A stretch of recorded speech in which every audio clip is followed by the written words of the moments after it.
Moin. Moin. Hey.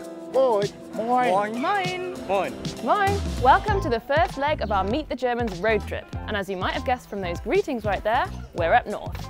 According to the Happiness Atlas, this is where many of the happiest Germans live. That doesn't necessarily mean that you'll feel the happiness oozing out of them.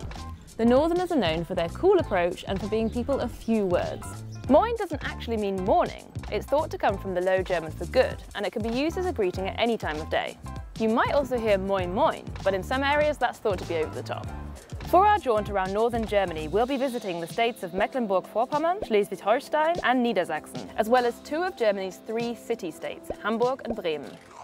Don't be deceived. While the weather kind of seems okay today, these guys are never far away. To describe the typical northern weather, let's use some local terminology. Schmuddelwetter, essentially dirty weather, or Schietwetter. Yes, that's weather that's, well, sheet. So we're talking cold, wet, and with a good dose of wind.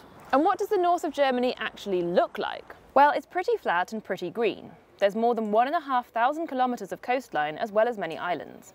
More than half the land in the north is used for agriculture. There are various large companies based here, for example car and ship manufacturers, and tourism plays a big part in the coastal economy. The northeastern state of Mecklenburg-Vorpommern is the least densely populated state in Germany, with just 69 people per square kilometre. But what it lacks in people, it makes up for in lakes. In fact, it boasts Europe's largest landlocked lake district. Meckpomm is the only new or former East German state in the north of Germany. You can still see a few reminders of this era, for example in its Plattenbau or prefab architecture and long stretches of FKK nudist beaches. Perhaps the most iconic symbol of German beaches is the Strandkorb or beach basket. It was invented here in Rostock in the late 1800s as a comfortable solution for wind-battered tourists on the Baltic coast. Today you can rent them along much of Germany's coastal areas and islands. Talking of islands, I honestly had no idea that Germany had any islands until I moved here, which is pretty embarrassing considering it has more than 40 of them. You've got your more schickimicki Sylt, where you can do a bit of German celeb spotting. For the best chance of sun, head to Fehmarn or Rügen, or venture further out to the Helgoland archipelago. Then there's the chain of East Frisian islands, many of which are car-free or car-restricted zones. I've taken the ferry over to one of the larger islands, Norden, in order to get a feel for German island life. Ja, hier ist es ruhig. Ruhiger wie auf dem Festland. Definitiv entspannter. Man braucht kein Auto. Und ganz gesunde Luft, man schläft hier wie tot. Hier ist so ein bisschen heile Welt noch. Im Winter haben wir ein bisschen Ruhe, jetzt haben wir ein bisschen Trubel, ne? Da leben wir natürlich von. Hier hat man Ruhe, Sportbewegung, die Work-Life-Balance ist einfach fantastisch. This is also a really rich area for biodiversity. The Wattenmeer is the world's largest unbroken system of intertidal sand and mudflats, and a large part of it is found along Germany's North Sea coast. It's a vital site for migratory birds, and it's home to numerous plant species and animals like seals and harbour porpoises. One thing that connects all the northern states is language. Low German, known as Plattdeutsch or Niederdeutsch, is an officially recognised and protected regional language. It's descended from Old Saxon, and it has many different local dialects, such as Hamburger Platt and Mecklenburgisches Niederdeutsch. While High German has been encroaching steadily since the 1950s, Platt is still widely spoken among the older generation, and efforts have been made to preserve the language, for example with radio shows and lessons in schools. And some young people are also keen to keep their linguistic heritage alive. Moin Leeflu. Moin Leeflu. Moin Leeflu. Ik ben Dieke en vandaag werd ik Plattdeutsch Dünnedag. Ja, ik ben Dieke. Ik ben 22 Jahre alt. Ik kom uit Auwok oder uit Südbrockmerland in der Nähe von Auwok und mittlerweile lebe ich hier auf der Insel Norddeutschland. Ich glaube, das Plattdeutsche ist einfach wirklich super natürlich und es wird einfach frei Schnauze geredet und selbst die bösesten Schimpfwörter klingen irgendwie lustig und man nimmt es nicht übel. Es ist halt in der Vergangenheit eben häufig so gewesen, dass ältere Personen ihren Kindern oder ihren Enkeln das nicht mehr beigebracht haben, weil es dann immer hieß, die können dann niemals wirklich Hochdeutsch sprechen oder es gab da immer so ein paar Vorurteile in der Vergangenheit und das kann ich halt total widerlegen. Mir hat das sogar eher noch viel gebracht, weil das auch ähnlich zum Englischen zum Teil ist und dadurch ist mir zum Beispiel das Englischlernen eigentlich relativ leicht gefallen dann in der Schule. Ja, also es ist eben ein Teil von Ostfriesland und auch ein Teil von Norddeutschland. Das ist eben was bewahrt werden muss. Back in the day, Low German was also the Seemannssprache, nautical language, and Hansasprache, Hanseatic or trade language. And that's our cue for a little walk down memory lane. The Hanseatic League was an organisation of merchant guilds, ports and market towns that dominated trade in Northern Europe from the 13th to the 15th century, and it all began here in northern Germany.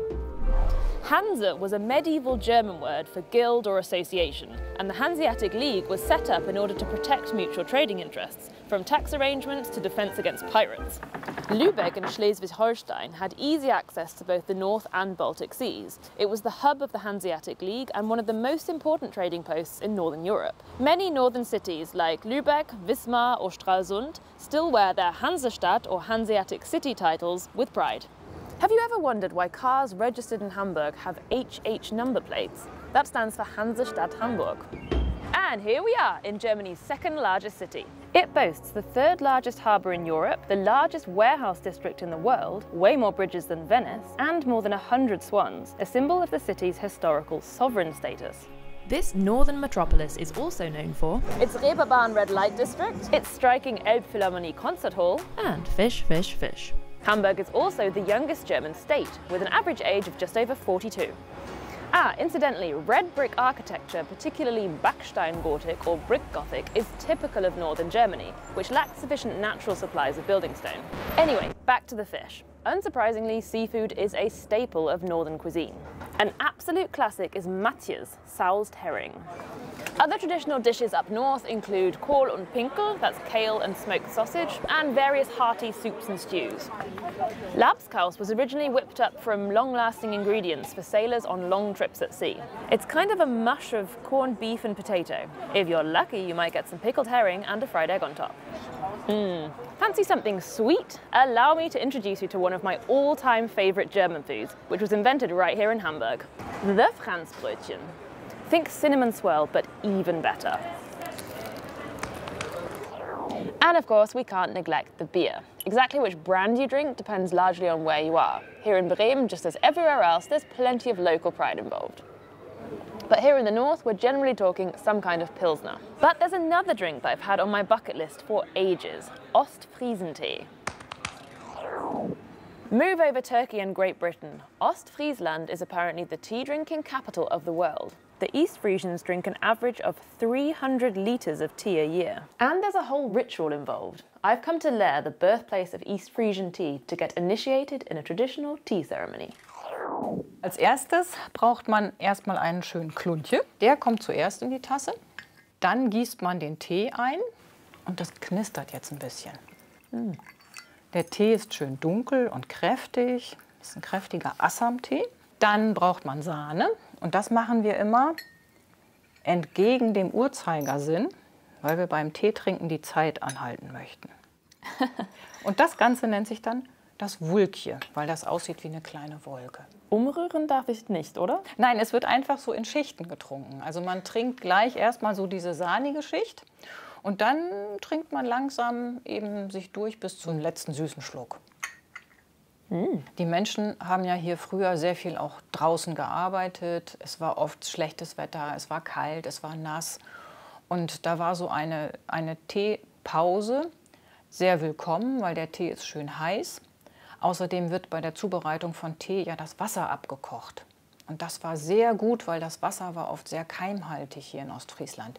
Die Leute wurden krank, wenn die das Wasser so nicht abgekocht getrunken haben. Als Ostfriese wächst man da einfach rein und man weiß eigentlich gar nicht, wie man anders Tee trinken kann. Don't be surprised if your host tops you up immediately. Apparently it's commonplace to drink at least 3 cups. Then you show that you've had your fill by placing your teaspoon in your cup. Please leave your top tips for Northern Germany in the comments, and I'll see you soon as the Meet the Germans road trip continues.